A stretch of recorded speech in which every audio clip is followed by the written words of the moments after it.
जमलेल्या माझ्या तमाम हिंदू बांधवांनो, भगिनींनो आणि मातांनो,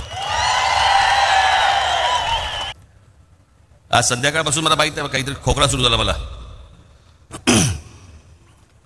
वातावरणच सगळं इतकं गढूळ झालेलं आहे सगळ्या बाजूनी.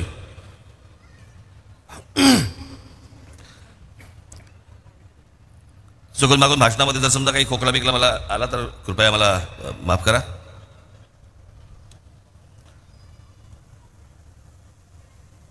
आज या 18व्या लोकसभेच्या निवडणुकीला आपण सगळेजण सामोरे जात आहोत.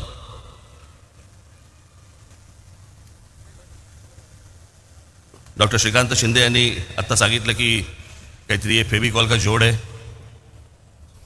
पुढच्या वेळेला आम्हाला आतून लावा आपण, नाहीतर नेहमी आमची बाजू बाहेरच.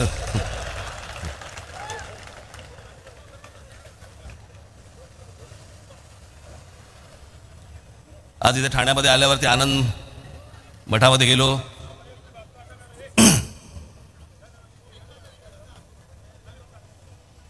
आणि त्या आनंद मठात गेल्यानंतर सगळे जुने दिवस आठवायला लागले मला.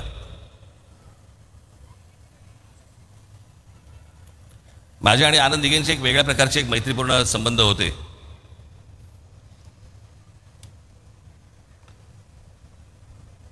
आज त्या आनंद मठात गेल्यावरती मी त्यांना तेव्हा मी त्यांना सांगायचो, मी जेव्हा तिथे जात असे मी म्हटलं स्वच्छ ठेवा हो. कुठे आपलं कुंकू पडलंय, कुठे आपली ऊद पडली आहे, कुठे काय पडले सगळं असा. काही जे जुने लोक आहेत त्यांना माहिती असेल तिकडे काय परिस्थिती असायची, त्याच्यातच झोपायची. आज गेलो तर लक्षातच नाही आलं की ह्याच वास्तूमध्ये यायचो मी.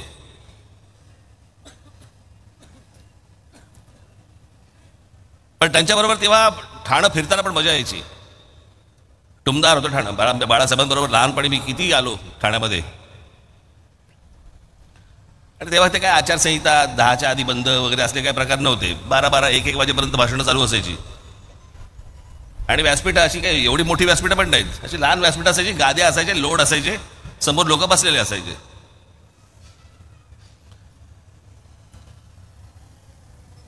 आणि मध्ये रात्री उशीर झाल्यावर ते दव पडणं, गाद्या त्या सगळ्या लोड ओले होणं, सगळं ते व्यासपीठ सगळं अख्खं ओलं असायचं, सगळे ते हार पडलेले असायचे.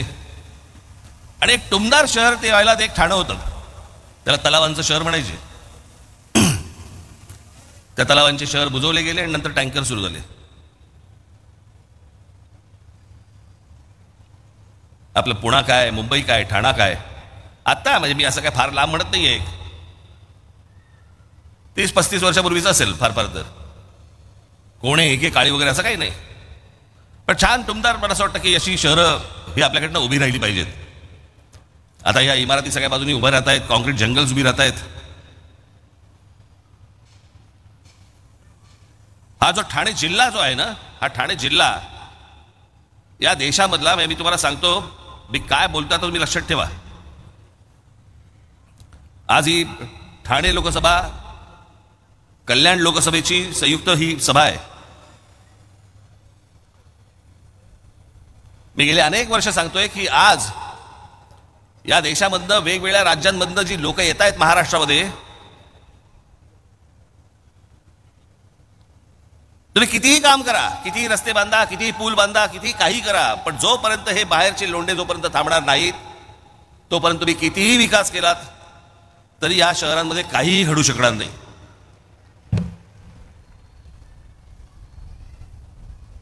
आज खासदार श्रीकांत शिंदे असतील आणि भविष्यातले होणारे खासदार नरेश म्हस्के असतील, उद्या त्यांनी किती फंड आणले, काही आणलं.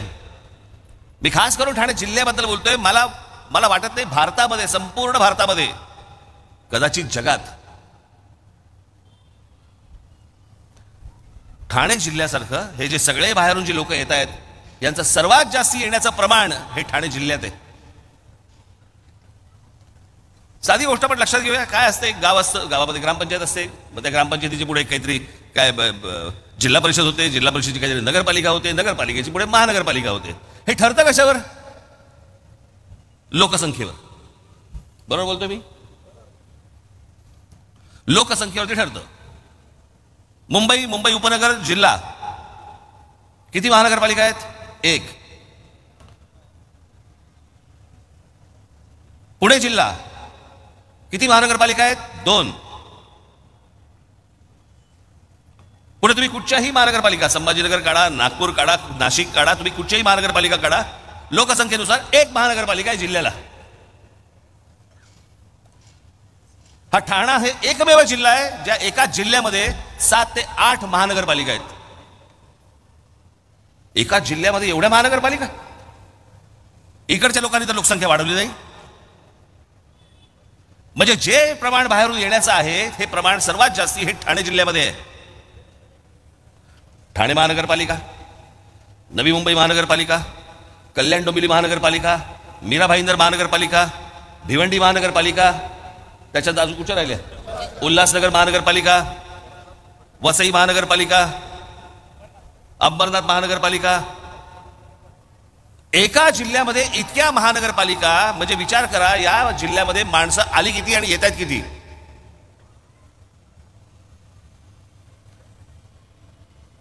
श्रीकांत शिंदे आणि नरेश भस्के, मला तुम्हाला एवढंच फक्त सांगायचंय, हे प्रश्न तिकडे तुम्ही लोकसभेमध्ये मांडा की हे आवरा, आता आमच्यावरचा बोजा आवरा.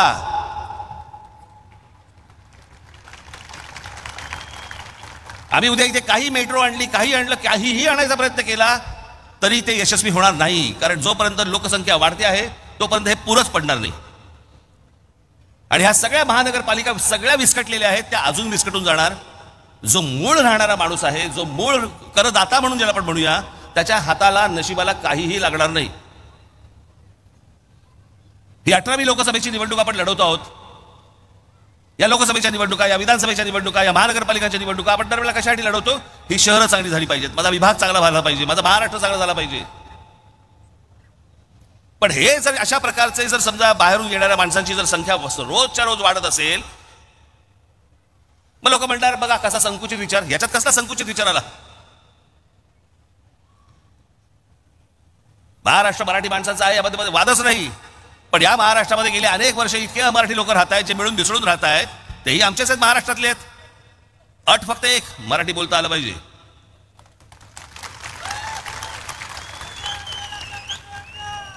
प्रत्येक राज्याची जी राजभाषा आहे ती कोणी बाहेरून कुठूनही आलात तरी तुम्हाला ती शिकली गेली पाहिजे. उद्या आम्ही तुमच्या राज्यात आलो, आम्ही तुमची भाषा शिकू, पण येणार नाही.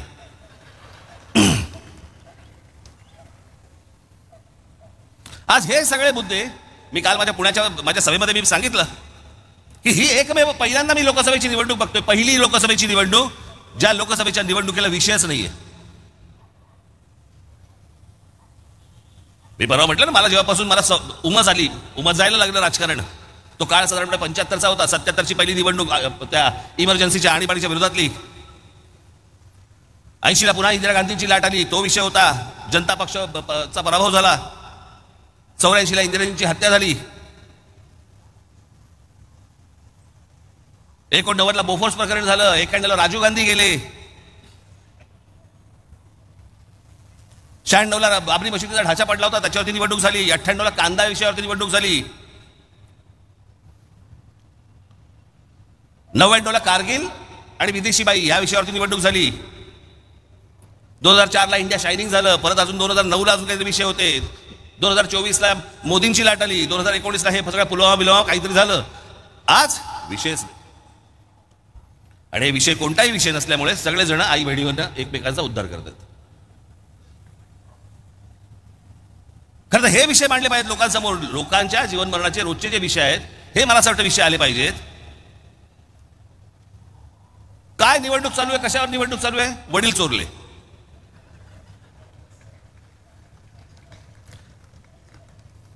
फोडाफोडीचं राजकारण मला कधी मान्य झालं नाही, कधी होणार पण नाही.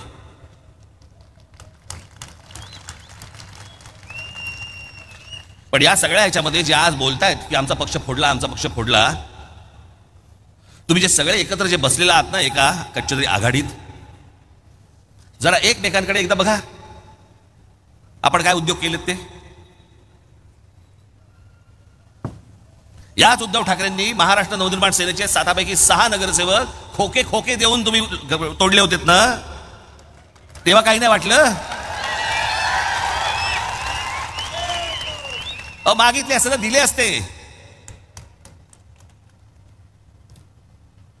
पण काय त्याला म्हणतात ना, ढेकणा संघ हिराई भंगला. बरोबर शरद पवार बसलेत. या फोडाफोडीच्या राजकारणाची या महाराष्ट्रामध्ये जर कोणी सुरुवात केली असेल तर ती शरद पवारांनी सुरुवात केली. पहिल्यांदा काँग्रेस फोडली त्यांनी आणि मग पुलोद म्हणून स्थापन केलं.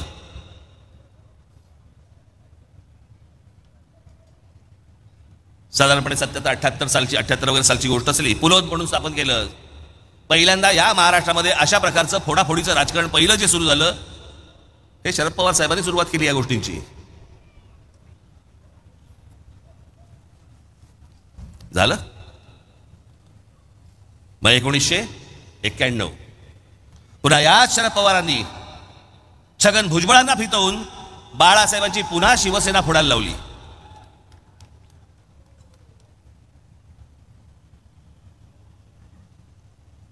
त्यावेळेला शिवसेनेचे आमदार फोडण्याचं काम याच शरद पवारांनी केलं होतं.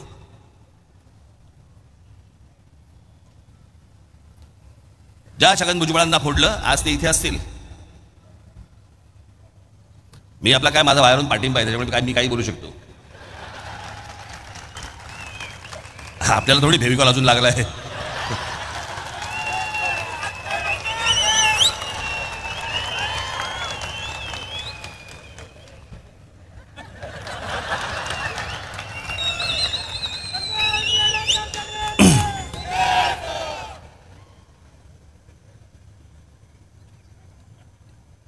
त्याच्यानंतर नारायणराव राणे यांच्याबरोबर आमदार घेऊन काँग्रेसने त्यावेळेला पुन्हा बाळासाहेबांची शिवसेना फोडली. मला आजचं नेतृत्व तेव्हा कुठे टाहो फोडताना दिसलं नव्हतं.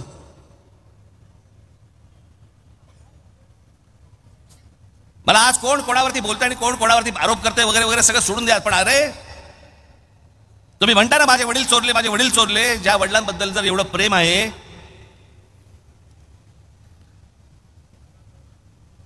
मी एकच क्लिप तुम्हाला दाखवायला आणली आहे.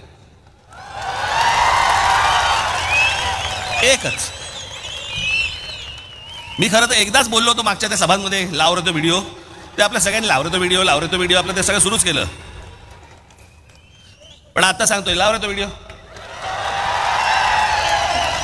हे नीट ऐका. वय झालेल्या बाळासाहेब ठाकरेंच्या हातात म्हणजे 80-85 वर्षाच्या म्हातारीच्या हातात तलवार देऊन काय उपयोग होणार आहे. हात थरथर करायला लागले आणि त्या हातात तलवार. अत्तरणी बाण पोरं काय गोट्या खेळायला गेली का गेली देंडा खेळायला लागली का ह्याच्यावर आग्रह कधीच होत नाही. परत लाव.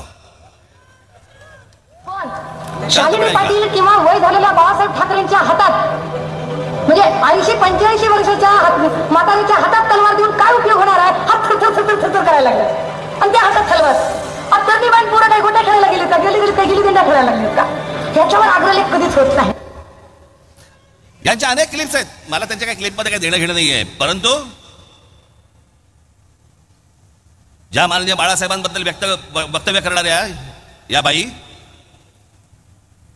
70-75-80 वर्षाच्या म्हाताऱ्याच्या हातामध्ये तलवार दिल्यावरती लटलटणारा हा हात असं बोलणाऱ्या व्यक्तीला तुम्ही तुमच्या पक्षाची प्रवक्ती करता, तुमच्या पक्षाचे नेते करता आणि तुम्ही तुमच्या वडिलांवरती प्रेम म्हणून सांगता.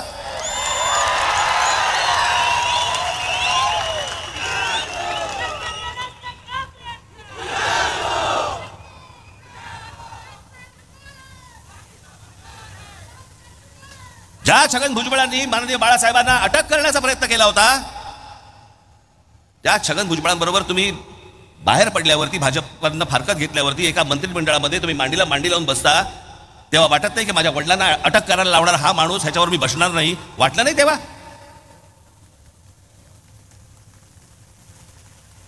कसला फोडाफोडीचं राजकारण सांगताय तुम्ही.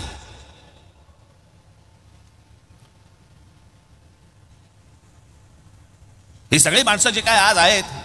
एक गोष्ट तुम्हाला सांगतो. मी ज्या वेळेला पक्षात बाहेर पडलो माननीय बाळासाहेबांना सांगून बाहेर पडलो. मी भेटायला गेलो. त्यांनी मला असं मला अजूनही आठवते त्यांनी माझे असे हात केले. मी त्याच्या जवळ गेलो. आम्ही दोघांनी मिठी मारली एकमेकांना. मी म्हटलं येतो मी. काय करणार आहेस म्हटलं मला माहित नाही. पण एक निश्चित मनात होतं माननीय बाळासाहेब ठाकरे सोडून कोणाच्याही हाताखाली काम करणार नाही.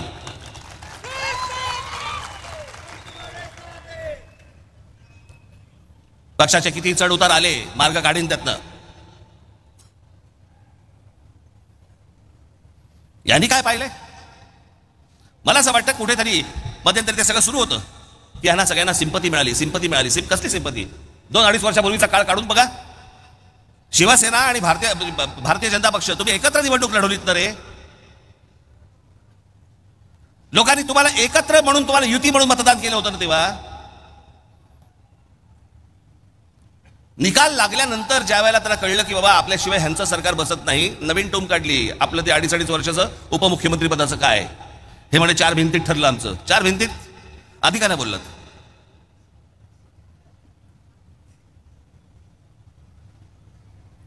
म्हणजे अमित शहा आणि आमची म्हणे बैठक झाली एका खोलीमध्ये आणि तिकडे ठरलं की आम्ही 2.5 वर्षाचं आम्ही करणार. नरेंद्र मोदींची सभा झाली, तिथे हे व्यासपीठावरती उपस्थित. नरेंद्र मोदी स्वतःच्या भाषणामध्ये सांगतायत की आमचा पुढचा मुख्यमंत्री देवेंद्र फडणवीस असणार. का नाही आक्षेप घेतलात? अमित शहाच्या सभेमध्ये व्यासपीठावर तुम्ही बसलेले होता, तिथे अमित शहा म्हणाले आमचा पुढचा मुख्यमंत्री देवेंद्र फडणवीस असणार. का नाही आक्षेप घेतलात तेव्हा तुम्ही? निवडणुकीचे निकाल लागल्यानंतर तुम्ही सगळ्यांना जगाला सांगताय की माझ्याबरोबर 2.5 वर्षाचा करार केलेला. मग अधिकाऱ्यांना सांगितलं तुम्ही? लाखो लोकांची मतं वाया घालवलीत आणि त्याच्यानंतर ज्यांच्या विरोधामध्ये तुम्ही निवडणूक लढवलीत त्यांच्याबरोबर जाऊन तुम्ही तिकडे विधानसभेमध्ये बसलात काँग्रेस आणि एनसीपी बरोबर.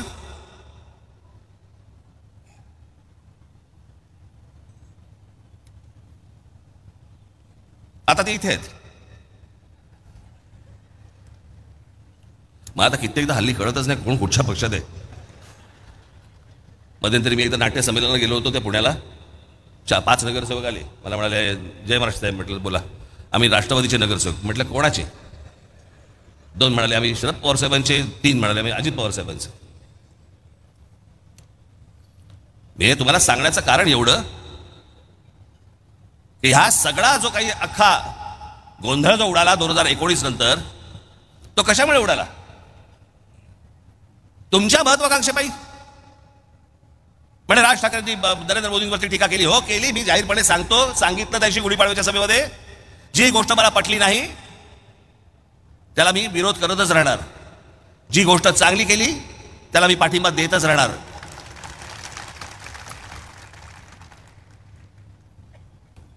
प्रश्नच येत नाही त्या गोष्टींचा.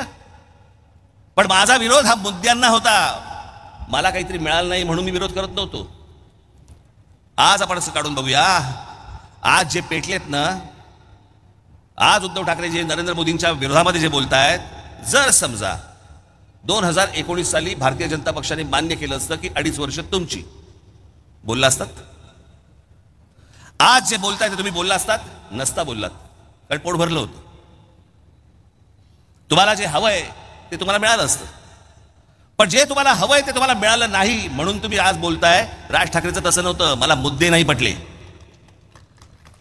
मला आजही अनेक मुद्दे मला पटत नाहीत, परंतु आज अनेक गोष्टी ज्या नरेंद्र मोदींनी केलेल्या आहेत त्या तुम्हाला मान्य कराव्याच लागतील.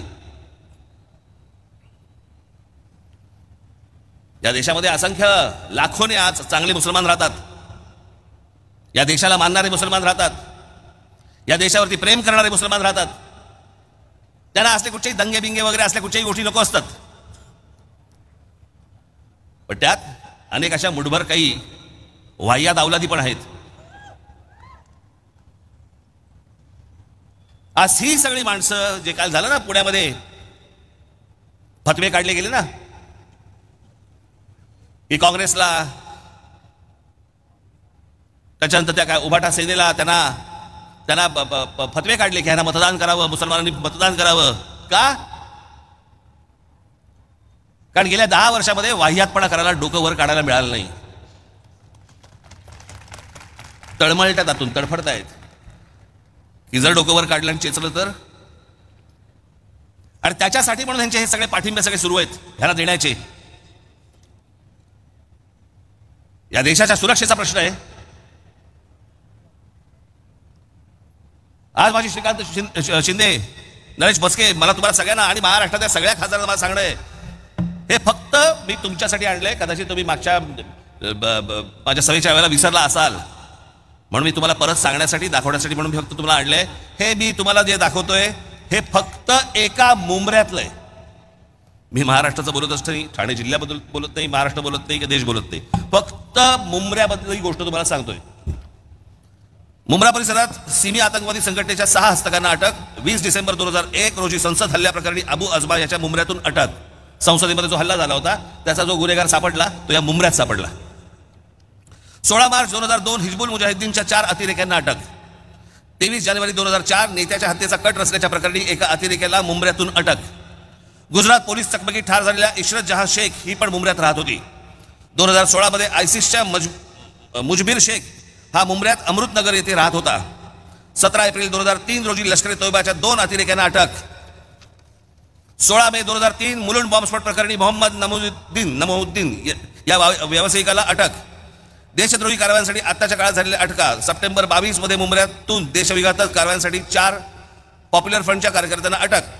2017 मध्ये एटीएसने याच मुंबऱ्यातून 4 जणांना देशविघातक कारवायांसाठी अटक केली आहे. 29 ऑक्टोबर 2023 पॅलेस्टाईनला पाठिंबा देण्यासाठी मुंबऱ्यात निदर्शने झाली. कुठं पॅलेस्टाईन, कुठे मुंब्रा? एप्रिल 2017 मध्ये मुंबऱ्यात शामशाद शेख नावाच्या आयसिसशी संबंध असल्यावरून अटक झाली. त्यावेळेला सामनामधून अग्रलेखात मुंब्रा हे कसं दहशतवादाचं स्थान बनत आहे यावर अग्रलेख पण लिहिला होता. आता नाही बोलणार. ऑगस्ट 2017 मध्ये मुंब्रा कौसातून एटीएसने मोठ्या प्रमाणावरती स्फोटकं हस्तगत केली, ज्यात 15 किलो अमोनियम नायट्राईट आणि 9 डिटोनेटर्स हे पण सापडले. ऑक्टोबर 2023 मध्ये मुंबऱ्यातून लष्कर ए तोयबा आणि ISI शी संबंध असल्याच्या आरोपावरून मुंबऱ्यातून काही तरुणांना अटक केली. टाटा इन्स्टिट्यूट ऑफ सोशल सायन्सेसच्या 2014चा एक अहवाल आहे, टाटा इन्स्टिट्यूट, ज्यात मुंबऱ्यातील वाढती गुन्हेगारांनी मुस्लिम गेटो करून कसे राहत आहेत यावर चिंता व्यक्त केली आहे. या अहवालातील मुद्दे ड्रग्ज आणि देशविघातक कारवायांमध्ये गुंतलेल्यांमध्ये इथे महिला मुली यांचं रोजचं आयुष्य धोक्यात आहे. हे सगळं आपल्या आजूबाजूला चालू आहे. मी लांबची गोष्ट सांगत नाही तुम्हाला.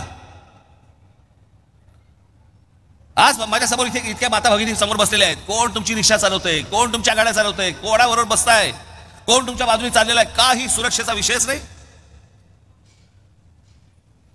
आणि सगळ्या अशा परिस्थितीमध्ये जर समजा गेल्या 10 वर्षामध्ये एक गोष्ट जर समजा असेल की जर समजा त्यांना वाटत असेल की नाही आपण जास्ती डोकं वर काढलं तर आपण चेचले जाऊ, हे चेचले जाऊ नये म्हणून आपण काँग्रेसला पाठिंबा दिला पाहिजे. हे काय प्रकारचं षडयंत्र सुरू आहे ना, ही गोष्ट पाहणं तितकीच महत्वाची आहे. माझ्या आमदार खासदार नगरसेवकांना माझं सांगणं आहे, तुम्ही सतर्क असले पाहिजे. तुम्ही या लोकांकडे सतत गांभीर्याने पाहिलं पाहिजे. याच्यामध्ये कधीही चांगला मुसलमान भरडला जाणार नाही याची देखील दक्षता तुम्ही घेतली पाहिजे. पण या सगळ्या गोष्टी करत असताना देशविघातक ज्यावेळेला शक्ती ज्यावेळेला अशा प्रकारे ज्यावेळेला कुठे कुठे काम करत असतात त्यावेळेला आपल्या लोकप्रतिनिधींचं तिकडे लक्ष असलं पाहिजे. विकासाबरोबरच सुरक्षा हा देखील तितकाच महत्वाचा विषय आहे. तो मला असं वाटतं येणाऱ्या भविष्यातल्या ह्या सर्व मंडळी हे आपापले सगळे मतदारसंघ चांगल्या पद्धतीने सांभाळतील या एका अपेक्षेसाठी म्हणून मी याची ही सभा घेतलेली आहे. आज मी श्रीकांत या पुढे, नरेश या, येणाऱ्या 20 मे रोजी जी आपली 18वी लोकसभेची निवडणूक होणार आहे तेव्हा ठाण्यामधनं श्री नरेश मस्के आणि कल्याणमधनं श्री श्रीकांत शिंदे याला आपण प्रचंड मताने आपण विजयी करावं. आज जे मी काही सांगितलंय त्यातला अजून पुढचा भाग हा मी त्यांच्यावर बसून बोलीन, पण त्यांच्याकडनं योग्य काम होईल ही आशा अपेक्षा बाळगतो आणि आपल्या सर्वांची मी रजा घेतो. धन्यवाद. जय हिंद, जय महाराष्ट्र.